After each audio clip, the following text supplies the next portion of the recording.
অনেক দিন আগের কথা। কৃষ্ণপুর গ্রামে স্বপ্না নামের একটা মেয়ে বাস করত। স্বপ্না ছোট থেকেই সেলাইয়ের কাজে পারদর্শী ছিল, তাই ও নানা রকম সুন্দর সুন্দর ডিজাইনের সেলাই করে সেই কাপড়গুলো বিভিন্ন মানুষের কাছে বিক্রি করত। এমনকি ও নিজের পোশাক নিজেই সেলাই করে পরতো। কারণ স্বপ্নার বাবা মা স্বপ্না যখন অনেক ছোট তখনই রোড অ্যাক্সিডেন্টে মারা যায়। এরপর থেকে স্বপ্না সেলাই মেশিনে কাজ করেই ওর দিন চালাতো। এভাবেই সময় কাটতে থাকে। স্বপ্না নিজের বানানো ড্রেসগুলো স্কুলে পরে আসতো। স্বপ্নার স্কুলে রিনা নামের আরেকটা মেয়ে ছিল। রিনাদের পরিবার অনেক ধনী ছিল। রিনা প্রতিদিন অনেক দামি দামি ড্রেস পরে আসতো, কিন্তু ক্লাসের সবাই স্বপ্নার বানানো ড্রেসগুলোই পছন্দ করত, আর সবাই স্বপ্নার কাছ থেকেই ড্রেস নিতে চাইতো। কেউ রিনার তেমন প্রশংসা করত না। এসব দেখে রিনার স্বপ্নার প্রতি ভীষণ হিংসে হতো। আমরা এত ধনী, আমি এত টাকা খরচ করে ডিজাইনার সব ড্রেস পরে পরে আসি, আর এই স্বপ্না কিনা নিজের বানানো জামা কাপড় পরে পুরো স্কুলে এত ফেমাস। সবাই স্বপ্নাকে পছন্দ করে, স্বপ্নার সঙ্গে বন্ধুত্ব করতে চায়। এই স্বপ্নার জন্য ক্লাসের কেউ আমার দিকে ফিরেও তাকায় না। যত সব। এদিকে রিনার বড় ভাইয়ের নাম ছিল কুনাল। কুনাল স্বপ্নাকে মনে মনে অনেক পছন্দ করত, আর স্বপ্নাও কুনালকে পছন্দ করত। কিছুদিন পরেই ওরা একে অপরকে পছন্দ করতে শুরু করে আর একে অপরের সঙ্গে দেখা করে কথা বলে। তাদের মধ্যে প্রেমের সম্পর্ক গড়ে ওঠে। পুরো স্কুলে এই বিষয়টা জানাজানি হয়ে যায়। এটা শুনে রিনা ভীষণ রেগে যায়। রিনা ওর ভাই কুনালের কাছে গিয়ে বলে, ভাইয়া, তুই এটা একদম ঠিক করছিস না। আমরা এত ধনী পরিবারের, আমাদের বংশ কত অভিজাত, আর তুই কি না ওই ভিখারি ওই স্বপ্নাকে পছন্দ করিস? মা জানলে কিন্তু ভীষণ রাগ করবে। দেখ রিনা, আমি স্বপ্নাকে ওর বংশ কিংবা ধনী কিংবা গরিব এর জন্য বিচার করি না। স্বপ্নার মনটা অনেক সুন্দর, তাই আমি ওকে অনেক পছন্দ করি। আর ওর ট্যালেন্ট দেখেছিস? ও কত ভালো ড্রেস বানায়। একদিন ও অনেক বড় ফ্যাশন ডিজাইনার হবে। ফ্যাশন ডিজাইনার হবে না তো চাই। দেখ ভাই, আমি তোকে আগেই বলে দিচ্ছি, ওই স্বপ্নাকে আমার মোটেও পছন্দ না। ওর থেকে দূরে দূরে থাকবি। এভাবেই সময় কাটতে থাকে। স্বপ্নার ছোটবেলা থেকে ইচ্ছা ছিল ও বড় হয়ে অনেক বড় একটা ফ্যাশন ডিজাইনার হবে। তাই ও নানা রকম সুন্দর সুন্দর ডিজাইনের ড্রেস বানাতো। এমনকি শহর গ্রাম বিভিন্ন জায়গা থেকে স্বপ্নার কাছে কাজের অনেক অনেক অর্ডার আসতো।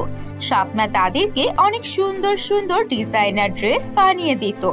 এভাবেই সময় চলতে থাকে। স্বপ্না স্কুলের পড়ালেখা শেষ করে কলেজের পড়ালেখাও শেষ করে ফেলে। ততদিনে কুনালেরও চাকরি হয়ে গেছে। কুনাল স্বপ্নাকে বিয়ে করে তার সাথে করে তার বাড়িতে নিয়ে আসে। স্বপ্নাকে বিয়ে করে বাড়িতে আনায় রিনা ও তার মা এটা দেখে ভীষণ রেগে যায়। এটা তুই কি করলি কুনাল? এ কোথায় জাত বংশহীন মেয়েকে বিয়ে করে নিয়ে এলি? একটা এতিম মেয়েকেই তোর বিয়ে করার ছিল। আমরা কি তোর জন্য ভালো কোনো মেয়ে বাছাই করে দিতে পারতাম না? মা, তোমরা স্বপ্নাকে এভাবে কেন কষ্ট দিচ্ছ? আমি ওকে অনেক ভালোবাসি, তাই ওকে বিয়ে করেছি। ওর বাবা মানেই তোমাদের উচিত ওকে ভালোবাসা, ওকে আপন করে নেওয়া। হয়েছে হয়েছে, তুই বিয়ে করেছিস। আমরা ওকে কোনো ভালোবাসা দিতে পারবো না। গরিবের মেয়েকে আবার ভালোবাসা দেব? ওকে তো আমরা তোর বউ বলেই মানি না। হ্যাঁ ভাইয়া, তোকে আমি আগেই না করেছিলাম। এই ভিখারিকে আমি মোটেও পছন্দ করি না, তারপরও তুই ওকে বিয়ে করে নিয়ে এলি। আমি কখনোই ওকে আমার ভাবি বলে মেনে নেব না, আর তোকেও কখনো ক্ষমা করব না। স্বপ্না ওদের সবার কথা শোনে, কিন্তু ওর মনে কোনো কষ্ট নেয় না। এভাবেই সময় চলতে থাকে। স্বপ্না সেলাই মেশিনের কাজ করত, এটা মোটেও রিনা ও তার মা পছন্দ করতো না। তাই রিনা ও তার মা এসে বলে, শোনো মেয়ে, আগে কি করেছো, কিন্তু আমার বাড়িতে এই সেলাই মেশিনের কাজ করা মোটেও চলবে না। যদি আমার বাড়িতে থাকতে হয় তাহলে আমার রান্নাঘরই তোমাকে সামলাতে হবে। আমাদের সেবা যত্ন করবে, আমাদের জন্য খাবার রান্না করবে, আর বাড়ির সব কাজ করবে। নয়তো এই বাড়িতে তোমার আর থাকা হচ্ছে না। এই বলে তারা চলে যায়। স্বপ্না তাদেরকে কোনো উত্তর দেয় না। রাতে যখন কুনাল কাজ শেষ করে বাসায় ফেরে তখনও কুনালকে সব ঘটনা খুলে বলে। সব শুনে কুনাল বলে, এতে কি হয়েছে স্বপ্না? মা চায় না তুমি মায়ের সামনে কাজ করো। তুমি সবাই ঘুমিয়ে গেলে রাতে কাজ করবে আর দিনে একটু ঘুমিয়ে নেবে, তাহলেই সমস্যার সমাধান হয়ে যাচ্ছে। স্বপ্নাও কুনালের কথা মতো তাই করে। সারাদিন কাজ শেষ করে রাতে যখন তার শাশুড়ি আর ননদ রিনা ঘুমিয়ে পড়ে তখনও সেলাই মেশিনে কাজ করে। এভাবেই সময় কাটতে থাকে। কিন্তু দিনের বেলায় পুরো দিন রিনা আর রিনার মা অর্থাৎ স্বপ্নার শাশুড়ি ওর উপর অনেক অমানবিক অত্যাচার করত। সামান্য কিছু ভুল হলেই অনেক কথা শোনাতো আর সারা দিন ওকে দিয়ে একটার পর একটা কাজ করিয়ে নিত। একদিন স্বপ্নার শাশুড়ি এসে বলে, শোনো মেয়ে, আমার কিছু বান্ধবী আসবে বাড়িতে, ওদের জন্য সুস্বাদু সব খাবার রান্না করে রাখবে, ওরা যেন খাবার খেয়ে প্রশংসা করে। স্বপ্না তখন মন দিয়ে সব খাবার রান্না করে। কিন্তু রান্না শেষ হয়ে স্বপ্না একটু ঘরে যেতেই রিনা এসে সব খাবারে অনেক অনেক লবণ মিশিয়ে দেয়। তাই যখন ওর শাশুড়ির বান্ধবীরা খাবারগুলো মুখে নেয় সঙ্গে সঙ্গে সবাই বমি করতে শুরু করে আর সবাই স্বপ্নাকে কথা শোনাতে থাকে। এসব কি? তুই কেমন মেয়েকে তোর ছেলের বউ করে এনেছিস? এমন জঘন্য খাবার! এর চেয়ে ভালো খাবার তো আমার বাড়ির কাজের মেয়ে রান্না করতে পারে। সবাই যখন স্বপ্নাকে এমন কথা শোনাচ্ছিল তখনই সেখানে সবিতা নামের একটা মহিলা চুপ ছিল। কিরে সবিতা, তুই চুপ আছিস কেন? আরে তোরা সবাই মিলে মেয়েটাকে কথা শোনাচ্ছিস, ভুল তো মানুষেরই হয়। ও আজকে ভুল করেছে, কাল করবে না। তোরা এভাবে কথা কেন শোনাচ্ছিস? তারপর সবিতা স্বপ্নাকে ঘরে নিয়ে যায়। আরো বুঝতে পারে স্বপ্না নিশ্চয় এখানে ভালো নেই। স্বপ্না, তোমাকে দেখে খুবই চিন্তিত মনে হয়।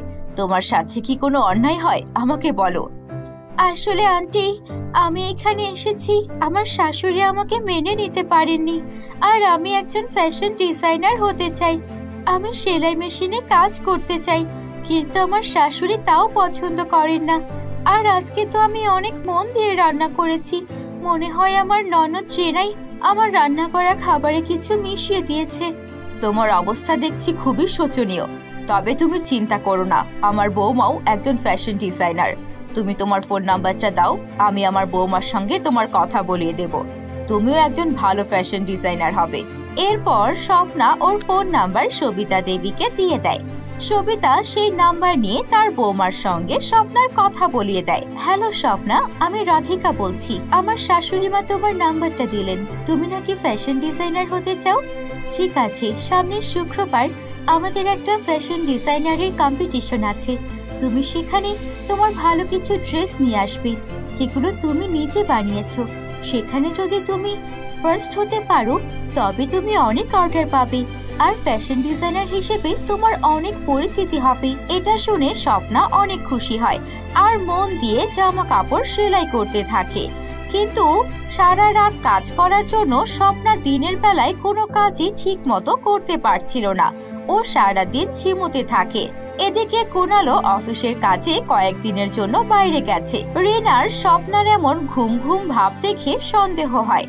ও রাতে যখন স্বপ্নার উপর নজর রাখে দেখে স্বপ্না সেলাই মেশিনে রাত জেগে কাজ করে। ও তার মাকে নিয়ে স্বপ্নার কাছে আসে। এই করা হয় বুঝি? আমাদের আড়ালে সেলাই মেশিনে কাজ করা হয়? মা, ওর মেশিনটাকে এখনই ভেঙে দাও। এরপর রিনা স্বপ্নার সেলাই মেশিনটাকে ভেঙে টুকরো টুকরো করে দেয় আর ওকে মেরে ঘর থেকে বের করে দেয়। স্বপ্না কাঁদতে কাঁদতে একটা জঙ্গলে চলে আসে। সেখানে অসুস্থ অবস্থায় একটা হরিণকে দেখতে পায়। আরে, এই হরিণটা তো অনেক অসুস্থ, এর তো রক্ত পড়ছে, আমাকে কিছু একটা করা দরকার। স্বপ্না কিছু ভেষজ লতা পাতা এনে হরিণটার আঘাতের স্থানে লাগিয়ে দেয়। হরিণটা সেরে উঠতেই একটা পরী হয়ে যায়। আরে, আপনি তো একটা পরী। হ্যাঁ, আমি একটা পরী। আমি তোমার দুঃখের কথা জানি, তবুও তোমাকে পরীক্ষা করে দেখছিলাম। তুমি অনেক ভালো মনের। তোমার শাশুড়ি আর ননদ মিলে তোমার সেলাই মেশিন ভেঙে দিয়েছে তো। এই নাও, এটা জাদুর সেলাই মেশিন। এটা দিয়ে তুমি অল্প সময়ে অনেক সুন্দর সুন্দর ড্রেস সেলাই করতে পারবে। স্বপ্না পরীকে ধন্যবাদ জানায় আর সারা রাত বসে অনেক সুন্দর সুন্দর ডিজাইনের ড্রেস সেলাই করে। তারপরের দিন কম্পিটিশনে এসে সেই ড্রেসগুলো একে একে নিজেই পরে সেই কম্পিটিশনে অংশ নেয় আর সবাই ওর বানানো ড্রেসগুলোর অনেক প্রশংসা করে। এমনকি সেই প্রতিযোগিতায় স্বপ্না ফার্স্ট হয়ে যায়। তারপর কিছুদিনের মধ্যেই স্বপ্না অনেক নাম করা ফ্যাশন ডিজাইনার হয়ে যায়। ওর কাছে অনেক টাকা চলে আসে। ওর বাড়ি গাড়ির কোনো কিছুর কমতি থাকে না। কুনাল চাকরি থেকে এসে যখন জানতে পারে ওর মা আর বোন মিলে স্বপ্নার সাথে এমন অন্যায় করেছে, কুনাল তখন তাদেরকে ছেড়ে স্বপ্নার সঙ্গে এসে থাকতে শুরু করে। আর এভাবেই স্বপ্না ও কুনাল সুখে শান্তিতে দিন কাটাতে থাকে। অন্যদিকে রিনা ও তার মা তাদের ছেলেকেও নিজেদের থেকে হারিয়ে ফেলে শুধু আফসোসই করতে থাকে।